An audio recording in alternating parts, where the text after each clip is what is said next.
ندائے حنیف کے معزز ناظرین کرام کو حنیف انصاری کی جانب سے السلام علیکم ورحمۃ اللہ وبرکاتہ۔ آئیے ہم اپنی کہانی عملیات کی پراسرار دنیا کے دوسرے حصے کی جانب بڑھتے ہیں۔ میں جلدی سے اٹھا اور آسمان کی طرف دیکھا۔ نوچندی رات اپنے جوبن پر تھی۔ میری سماعتوں اور بصارتوں کی بندشیں کھل گئی تھیں۔ میں اب کائنات اسرار میں سرگردہ مخفی مخلوق کو دیکھ سکتا تھا۔ ہوائی مخلوق آسمان پر چہلیں کرتی گھوم پھر رہی تھی۔ میں نے مخصوص عمل پڑھا اور پھر تابوت کو حصار کے اندر کھینچ کر تابوت کا ڈھکن کھول دیا۔ پھر میں نے تابوت میں دفن ہونے سے پہلے آخری مرتبہ پڑھائی کی اور وظیفہ پڑھتے ہوئے ماش کے دانے تابوت کے چاروں طرف پھیلا دیے تھے۔ مشک بور کا چھڑکاؤ بھی کر دیا تھا۔ تابوت والی جگہ کو اگر کی خوشبو سے مہکا دیا اور میں دم بخود سا خود سپردگی کے انداز میں موت کے تابوت میں لیٹ گیا اور زیر لب اس قاتلہ کی حاضری کے لیے وظیفے پڑھنے لگا۔ تابوت میں موت کا سکون اور گھپ اندھیرا تھا۔ ہوا کا ایک جھونکا بھی داخل نہیں ہو رہا تھا، لیکن عجیب بات تھی کہ مجھے آکسیجن کی کمی کا احساس نہیں ہو رہا تھا۔ ایک عجیب سی مسرور کن خوشبو میرے ذہن پر مسلط ہو رہی تھی اور رگو پے میں لذت آمیز سنسنی پھیل رہی تھی۔ میری سماعت اور ذہن میں انتظار کی گھڑیاں بج رہی تھی۔ ٹھک ٹھک ٹھک دل کی دھڑکن صاف سنائی دے رہی تھی۔ مجھے لگا کہ میں جہان اسرار میں کھو گیا ہوں۔ میری آنکھیں تو پہلے ہی بند تھیں، لیکن اعصاب کی ساری حسیات بیدار تھیں اور کسی متوقع خطرے کے گلے ملنے کے لیے مجھے تیار کیا جا رہا تھا۔ مشک کی بو کی مہک تیز رفتار ہوا کے جھونکوں کی مانند تابوت میں گردش کر رہی تھی۔ لمحے سرک رہے تھے۔ دل کی دھڑکن کی صدا آہستہ آہستہ دور ہوتی جا رہی تھی۔ یوں لگ رہا تھا جیسے آواز معدوم ہو رہی ہے اور میرا بدن خوشبوؤں کا غبار بن کر گہرائیوں میں گر رہا ہے۔ مجھے چلہ کے تقاضوں کے مطابق کسی قسم کے خوف میں مبتلا نہیں ہونا تھا اور نہ ہی حرکت کرنی تھی۔ یہ خود سپردگی کا عمل تھا۔ میں خواب و خیال کی دنیا میں اتر گیا تھا۔ میرے ذہن سے تاریکی کی چادر سرک گئی تھی اور کھلا آسماں اپنی تابناکیوں اور رفعتوں کے ساتھ پھیلا ہوا نظر آیا۔ پوری کائنات کے اسرار کے قفل جیسے کھل گئے تھے۔ میں فضاؤں میں تیر رہا تھا، مگر پڑھائی کا عمل پھر بھی نہیں رکا تھا۔ ایک خودکار طریقے سے ہی ایک طرف کو بڑھ رہا تھا۔ میں جدھر سے بھی گزرتا، ہوائی مخلوق کے بدصورت وجود حیرت و استعجاب سے میری طرف دیکھتے، لیکن میرے براق وجود کی روشنیاں انہیں مجھ سے دور کر دیتیں۔ ایک دو بار کچھ شوریدہ سر اور شرارتی وجود مجھے چھونے اور ڈرانے کی خاطر میرے طرف لپکے، مگر جوں ہی وہ میرے براق کی لہراتی طلسماتی روشنیوں کے قریب آئے، ان پر انگنت سے شہاب گرے اور وہ عبرتناک چیخیں مار کر لمحہ بھر میں راکھ ہو گئے تھے۔ تاحد نظر ارض و سما کی وسعتیں جلوہ فگن میں تھی۔ میں فضاؤں کے سینے سے اترتا ہوا ایک جانب کو بڑھنے لگا تو اسی لمحے نوچندی رات کا شباب اترنے لگا، جس سے پورے ماحول میں بے چینی و بے قراری بڑھ گئی۔ میں نے دیکھا کہ جدھر کو مجھے لے جایا جا رہا تھا، دور بہت دور ایک خنڈر نما عمارت ہے جس پر سونے کا کلش نمایاں ہے، کسی غمزدہ بیوہ کی طرح اداس نظر آ رہا ہے۔ کچھ ہی دیر بعد نادیدہ رہنما قوتیں مجھے اس کھنڈر میں لے گئیں۔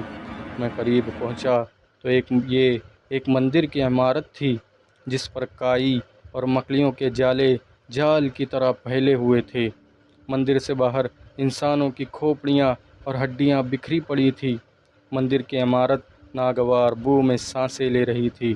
میں مندر کے بڑے سے دروازے کے سامنے اترا تو دروازہ بے آواز صدا کے ساتھ دھیرے دھیرے کھل گیا اور ناگوار بو کا بھبکا باہر کو نکلا۔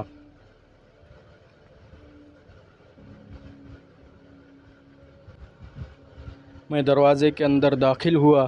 گہری نارنجی رنگ کا دھواں پھیلا ہوا تھا۔ میں جوں جوں آگے بڑھ رہا تھا، دھوئیں میں میرا راستہ بنتا جا رہا تھا اور میں ایک بڑے سے کمرے کے اندر پہنچ گیا۔ کمرے کا ماحول دیکھ کر میرے لبوں پر زہرناک مسکراہٹ تیر گئی۔ مندر کی ناگوار فضاؤں کے برعکس کمرے کا ماحول نہایت خوشبودار احساس لیے ہوئے تھا، اور نہایت آراستہ پھولوں سے سجا ہوا کمرہ، ایک بڑی سی مسحری ریشمی پردے جس کے چاروں طرف لہرا رہے تھے، میٹھے میٹھے سروں میں گھنٹیاں بجنے لگی، بے خود کو کر دینے والا ماحول تھا۔ میں دروازے کے درمیان کھڑا ہو گیا تو مسحری کے پردے بے تابی سے والہانہ انداز میں پھیل گئے، اور ایک کمال نازا و جمال صفت دوشیزہ مہین لباس میں لپٹتی ہوئی مسحری پر بیٹھی ہوئی نظر آئی۔ اس کی آنکھوں میں عجیب سی وحشت انگیز ہوس آمیز چمک تھی۔ ٹھہر کیوں گئے ہو؟ آگے آ جاؤ، وہ بولی تو فضا میں ترنم جاگ اٹھا۔ میں آگے بڑھا، میری چال میں تفاخر اور خمار تھا، زبان اس کے جلوہ حسن کے آگے گنگ ہو گئی تھی۔ اس وقت مجھے گما ہوا کہ میں جس کی تلاش میں آیا ہوں یہ وہ نہیں ہے۔ پدمنی تو نفرت و کراہت کا ملغوبہ ہے، ایک ایسی بدروح ہے جس کو دیکھتے ہی گھن آتی ہے، مگر یہ شفاف شبنموں جیسی میٹھی دوشیزہ کون ہے؟ شاید مخفی قوتوں نے اس مہربان وجود کو میرے مدد کے لیے بھیجا ہے۔ وہ کسی مصور کی خیالی تصویروں جیسی تھی، اسے دیکھتے ہی میں خود فراموشی کے عالم میں کھو گیا۔ اس نازنی پری جمال ابصرا نے میرے پورے بدن کو اپنے سحر میں جکڑ لیا تھا۔ میں دم بخود حیرت سے اس مجسمہ فطرت کو دیکھ رہا تھا۔ آؤ میرے ہمدم، آگے بڑھو، میں کب سے تمہارے انتظار میں پیاسی بیٹھی ہوں۔ اس کی آواز جذبات سے مغلوب ہو رہی تھی، اور وہ جل پری کی طرح مخملی مسحری پر بے قراری سے پہلو بدلنے لگی۔ میں کسی سحر زدہ موکل کی طرح مسحری کے پاس پہنچا تو میری رگوں میں آتش لہو بھڑکنے لگی۔ اس نے نرم گداز شیر و شہد میں گندھا ہوا ہاتھ میری طرف بڑھایا، اور میں نے اس کا ہاتھ بے اختیاری سے تھام لیا۔ اس نے سسکاری بھری تو آگ نفس میرے بدن کو یوں جلانے لگی جیسے آگ سے بھڑکتے تندور کے پاس موم رکھ دیا جائے تو وہ پگھل کر مائع ہو جاتا ہے۔ اس نے میرا ہاتھ تھاما تو میرا پورا بدن موم کی طرح پگھل گیا۔ وہ اٹھی، اپنا چہرہ میرے قریب لا کر بولی، تم اتنے برسوں سے کہاں تھے؟ میں خاموش کسی بت کی طرح اس کا تمازت بھرا چہرہ دیکھتا رہا۔ اس نے میرے دونوں ہاتھ اپنے گداز مخروطی ہاتھوں میں تھام لیے اور انہیں اپنی تپتی آنکھوں پر لگا کر بولی، یہ آنکھیں وصل ہجر میں سلگ سلگ کر موم ہو گئی ہیں۔ اس کی آنکھوں سے موتیوں جیسے آنسو گرے اور میرے ہاتھوں میں جذب ہو گئے۔ میرا دل بے اختیار ہو گیا۔ میں اب آ گیا ہوں نا، میرے لبوں سے نکلا۔ اب مجھے چھوڑ کر تو نہیں جاؤ گے؟ وہ اپنے قریب کر کے بے تابی سے پوچھنے لگی۔ نہ جانے اس وقت کیا ہوا کہ میں موم کی طرح اس کی قربت میں پگھلتا چلا گیا۔ میرا نفس بہک گیا اور مجھے کچھ ہوش نہ رہا کہ میں کیا کر رہا ہوں اور میرے ساتھ کیا ہو رہا ہے۔ مجھے تو اس وقت ہوش آیا جب حسن آتش روا نے مجھے پانی پانی کر کے میری روح کو آب گناہ میں غرق کر دیا تھا۔ بس اس وقت جب میں گناہ و ندامت کی دلدل میں ڈبکیاں کھا رہا تھا، وہ دل فریب حسن اپنی حقیقت کے ساتھ آشکار ہو گیا، اور اس نے بے حد بے حساب بلند قہقہا لگایا۔ میں جیسے ہوش میں آ گیا اور چونک کر اس کی جانب دیکھا تو مجھ پر لرزہ طاری ہو گیا۔ مسحری پر میں جس کے قرب وصل کی آگ سے موم ہو گیا تھا، اب اس کا جہنمی پیرہن عیاں ہو گیا تھا۔ کچھ لمحے پہلے جس کے حسن دل فریب نے میرے قلب و نظر کو بدگما کر کے مغلوب کر لیا تھا، اب اپنے مکروہ خد و خال کے ساتھ نمایاں ہو گیا تھا۔ وہ مسحری پر ایک سراپے نفرت، اپنی قہر سامانیوں، حقارتوں کے نشے میں مغرور ہوئے بیٹھا تھا۔ اس کی آنکھوں سے شعلے نکل رہے تھے۔ اس کا مکروہ چہرہ میرے سامنے مکڑی کے جالے کی طرح پھیلا ہوا تھا۔ خوشبوؤں کی بجائے تعفن آمیز بو کا احساس بڑھ گیا تھا۔ وہ سراپے آگ، نفرت و جلال کا روپ، پدمنی مجھے دغا دے گئی تھی، مجھے بات ہو گئی تھی۔ میں اپنے چلے کی ریاضتوں کے انبار تلے دب گیا تھا۔ پدمنی فتح سے چور تھی، وہ کسی فاتح درندے کی طرح ڈکرائی اور بولی، میں نے تیری شکتی، تیرا مان، تیرا گیان اور تیرا استھان پلید کر دیا، تباہ کر دیا، تجھے برباد کر دیا ہے۔ اس کا قہر نفرت کی مستی میں ڈوبا ہوا کہا مجھے ذلتناک شکست سے دوچار کر گیا تھا۔ میں نے بے بسی کے عالم میں خود کو مجتمع کرنے کی کوشش کی اور اس کے بال اپنی مٹھی میں جکڑنے لگا، لیکن اس نے میرا ہاتھ جھٹک دیا اور میں مسحری سے نیچے گر گیا۔ میری حیثیت برفیلی سردی میں ٹھٹرتے ہوئے اس نومولود بچے کی سی ہو گئی تھی جس کے اوپر سے بھاری لحاف اتار کر بے دردی سے باہر پھینک دیا جائے۔ ندامت اور شرمندگی کی لہر نے مجھے جھنجھوڑ کر رکھ دیا تھا، اور پھر میں نے اپنی حیثیت کا ادراک کرتے ہی اس قاتلہ کی جانب دیکھا جو اپنے خبیث باطن کی خباثتوں کے ساتھ میرے سر پر کھڑی تھی۔ پدمنی، میں تجھے زندہ نہیں چھوڑوں گا، میں ہانپتا کانپتا ہوا بولا تو اس نے استہزائی قہقہے لگایا اور پھر نفرت سے بھرپور نگاہ مجھ پر ڈالی اور بولی، اب تو مجھے کوئی نہیں مار سکے گا، نہال شاہ کی پوری نسل بھی مجھے مارنے پر لگ جائے تو میں اس کے ہاتھ نہ آ سکوں گی۔ پدمنی 2 قدم پیچھے ہٹ کر نفرت سے دہاڑی، میں تجھے واپس بھیج رہی ہوں، تمہیں عبرت کی تصویر بنا کر۔ جاؤ اور اپنے میاں جی اور اس کالے نامراد سے کہو وہ تمہیں ایسا گیانی بنا دے، ایسا علم سکھا دے جو پدمنی کو جلا کر راکھ کر سکے۔ جاؤ اور اس لمحے کا انتظار کرو جب میں دوبارہ تیری خوشیاں چھیننے آؤں گی۔ اب میں ہر کالی منگل کو تیرے پاس آیا کروں گی اور تم میری پیاسی اور سلگتی آتما کی آگ بجھایا کرو گے۔ آج پدمنی نے صدیوں بعد ایک منش کے وجود سے وہ کچھ حاصل کر لیا ہے جس کی تمنا میں وہ جل کر مر گئی۔ سنو، جانے سے پہلے یہ سنتے جاؤ کہ تمہارے بابا نہال شاہ نے اگر مجھے میرے بدن کو چھو لیا ہوتا اور مجھ سے بیاہ رچا لیا ہوتا تو میں اس کے عوض تمہارے خاندان کی رکشا کرتی۔ پدمنی، تو جھوٹ بولتی ہے، میرے باوا جی سرکار نے تجھے اس وقت بخش دیا تھا جب تو ان کی موت بن کر ان پر نازل ہوئی تھی، لیکن انہوں نے تمہارے ساتھ رحم دلی کا سلوک کیا تو نے ان سے علم سیکھنے کی بھیک مانگی اور انہوں نے تجھے نہ صرف پناہ دی بلکہ علم سکھانے شروع کیے۔ اے ظالم بدروح، تو اپنی شرارتوں اور شیطانیوں کے باعث باوا جی کی نظروں میں گر گئی تھی، تو اپنی آگ میں خود جل گئی اور اس کا الزام باوا جی کو دیتی ہے۔ تو نے میرے خاندان کو اپنی نفرت کا نشانہ بنایا ہے، میرے بچوں کو تو نے مار ڈالا۔ اے ظالم، تو نے معصوم سدھ کو برباد کر دیا، خدا کی قسم میں تجھے زندہ نہیں چھوڑوں گا۔ ایک دن تجھے پکڑنے میں کامیاب ہو جاؤں تو تجھے ذلت کی موت ماروں گا۔ پدمنی میری بات پر کہے لگاتی رہی، میری باتوں کا اس پر کوئی اثر نہ ہوا۔ میں نے اپنی قوتوں کو یکجا کر کے اپنے وجود پر نظر ڈالی تو مجھے اپنی پور پور میں پدمنی کی غلاظت بکھری ہوئی نظر آئی۔ ظالم نے اپنی صدیوں کی پیاس بجھانے کے لیے مجھے بھرپور استعمال کیا تھا، میں اپنی قوتوں کو یکجا نہ کر سکا، میرے نورانی علوم کی طاقتیں ناراض ہو گئی تھی۔ پدمنی اپنی خوابگاہ میں فاتح کی طرح تن کر کھڑی تھی اور میں فرش پر بکھرا پڑا تھا، میری روح اپنی کم مائگی پر بلک رہی تھی۔ مجھے یہ احساس کوڑے مارنے لگا تھا کہ میں نے میاں جی کی ہدایت پر عمل کیوں نہیں کیا تھا۔ انہوں نے تو مجھے واضح بتا دیا تھا کہ دیکھ پتر، پدمنی نہ جانے کس روپ میں تیرے سامنے آئے اور تو اس سے دغا کھا جائے۔ اگر تو اس بار اس کے دھوکے میں آ گیا تو تجھے بہت بڑی قیمت ادا کرنا پڑے گی۔ میں نے میاں جی کی نصیحت کو اپنی ہٹ دھرمی کی وجہ سے فراموش کر دیا تھا اور اب پدمنی کے رحم و کرم پر بیٹھا بلک رہا تھا۔ نہ جانے میں کب تک شرمندگی کی آگ میں جلتا رہتا کہ اچانک مجھے پدمنی کی بڑبڑاہٹ سنائی دی۔ میں نے سر اٹھا کر دیکھا، اس کے چہرے پر اذیت ناک کھچاؤ اور گھبراہٹ طاری ہو گئی تھی۔